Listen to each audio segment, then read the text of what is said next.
যদিও শীতের পিঠে, তবুও গরমকালে লাগে বেশ খেতে। আজকের রেসিপি গোকুল পিঠে।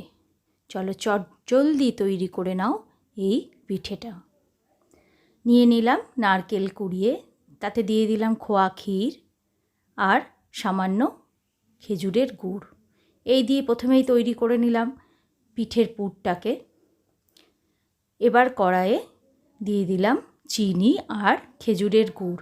এবার এটা দিয়ে কী তৈরি করব, বানিয়ে নেব রস বা শিরা। খানিকটা জল দিয়ে এবার ভালো করে চিনি আর গুড়টাকে গুলে নাও।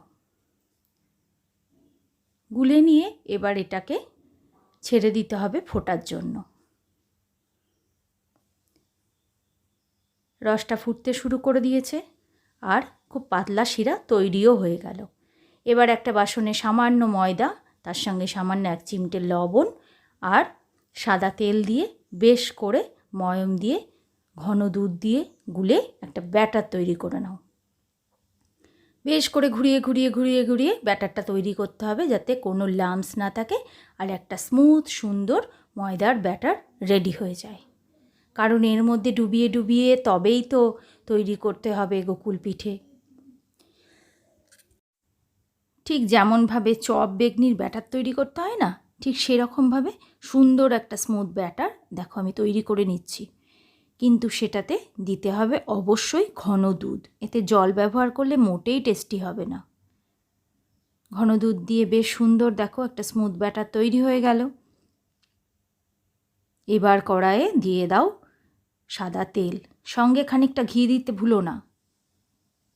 আর এই দেখো নারকেলের পুরটা নিয়ে হাতে গোল গোল করে পাকিয়ে ঠিক চপের মতন করে তৈরি করে নিলাম এর ভেতরের পুরটা, অনেকটা ঠিক প্যারার আকারে।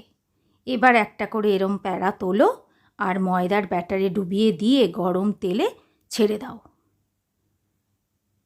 খুব বেশি ছেড়ো না কিন্তু একসাথে, মোটামুটি 3-4টে, তেলের পরিমাণ অনুযায়ী ছেড়ো।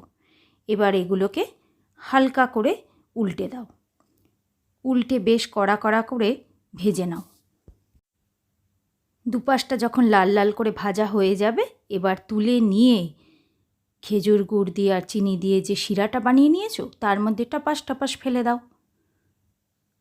আর এর থেকে রস টেনে এগুলো বেশ টইটুম্বুর গোকুল পিঠে তৈরি হয়ে যাবে।